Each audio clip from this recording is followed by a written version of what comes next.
और बात करते हैं भारत और मालदीव्स में छिड़े तनाजे की। किस तरह पीएम मोदी और पर तौहीन आमेज कमेंट्स करने के 24 घंटे में मालदीव्स के होश हिंदुस्तान ने ठिकाने लगा दिए। पीएम और भारत पर कमेंट्स करने वाली वजीर मरियम को मौजूद सरकार ने सस्पेंड कर दिया। बयानों पर सफाई भी दी, अपने लीडरान को नसीहत भी दी, लेकिन ये सब कैसे हुआ, रिपोर्ट में देखिए। भारत में इस वक्त बॉयकॉट मालदीव ट्रेंड कर रहा है। हिंदुस्तान एक के बाद एक मालदीव जाने का प्लान कैंसिल कर रहा है और इसकी जानकारी बकायदा सोशल मीडिया पर दी जा रही है।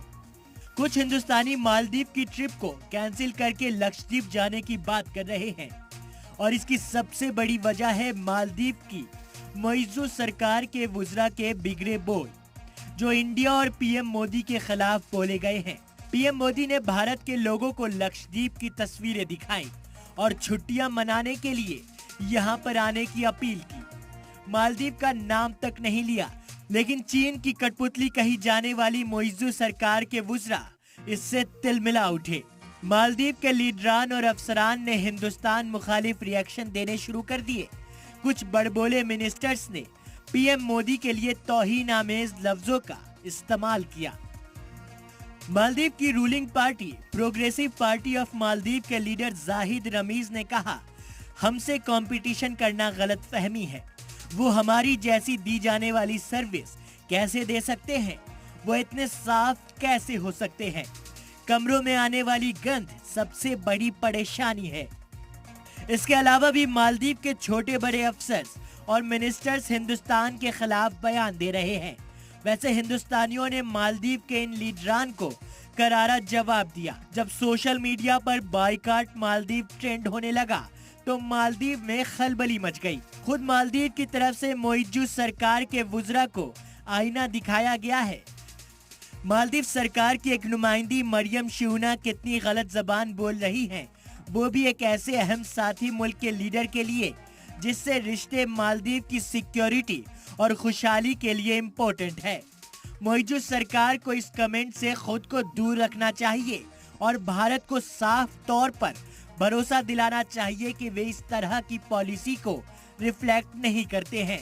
जाहिर सी बात है, मौजूदा सरकार की नासमझ मिनिस्टर्स की नादानियों से मालदीव को आने वाले वक्त में कितनी परेशानी हो सकती है, ये वहाँ का इंतजामिया चला चुके लोगों को पता है। मौजूदा सरकार के अलग अलग मंत्री नए नए बने हुए इस तरह की स्टेटमेंट्स देंगे तो सरकार की क्रेडिबिलिटी और इफेक्टिवनेस, अपने देश के अंदर छवि को नुकसान होगा कि भाई कैसी ये सरकार है।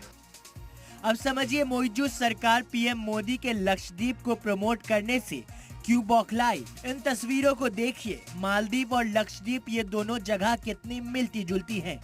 दोनों जगह ही नीला समंदर और समुद्र तट पर सफेद रेत फैली हुई है।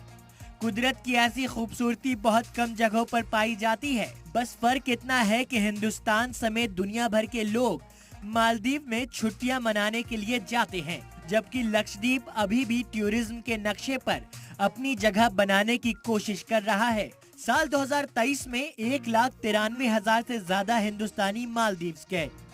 मालदीव में सबसे ज्यादा गैर मुल्की सयाहों को भेजने वाले मुल्कों में हिंदुस्तान दूसरा बड़ा मुल्क है। यहाँ तक कि कोरोना काल में भी हिंदुस्तान से करीब 63,000 टूरिस्ट मालदीव पहुँचे थे।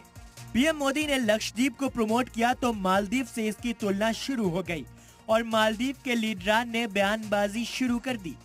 इस बयानबाजी के बाद काफी देर तक मालदीव की सरकारी वेबसाइट्स ठप रही और इसकी वजह अभी तक पता नहीं चल पाई है। फिलहाल भारत में बॉयकॉट मालदीव ट्रेंड हो रहा है, जिसका सीधा असर अब मालदीव की इकोनॉमी पर पड़ना तय है। ऑपोजिशन जो है उसको मौका मिल जाएगा मौजूदा सरकार को अटैक करने का कि देखिए ये हमारी जो सरकार है ये इमैच्योर है, ये इरैशनल है, ये अपने देश के हितों को ठीक से समझ नहीं रही है, भारत से इस तरह से व्यवहार करके हमारे देश की इकोनॉमी को नुकसान होगा। लेकिन ये भी एक सच्चाई है कि मालदीव में एक बड़ा तबका अपनी सरकार की ऐसी बयानबाजी और हिंदुस्तान के खिलाफ कदमों से नाखुश है। सरकार के हिंदुस्तानी मुखालिफ बयानों के बावजूद मालदीव के लोग और कई सियासी पार्टियां भारत के सपोर्ट में मजबूत आवाज उठा रही हैं। इसकी वजह यह है कि भारत ने अपने इस पड़ोसी मुल्क की इतनी मदद की है जिसकी अहमियत मालदीव के लोगों को भी पता है। हिंदुस्तान भी हमेशा मालदीव का साथ देता आया है और ये सिलसिला 1965 में मालदीव की आजादी के साथ ही शुरू हो गया था। मालदीव की इकोनॉमी टूरिज्म पर टिकी है। बड़ी तादाद में हिंदुस्तानी मालदीव घूमने जाते हैं। इतना ही नहीं, मालदीव और भारत के बीच सालाना 50 करोड़ रुपए से ज्यादा का कारोबार भी होता है।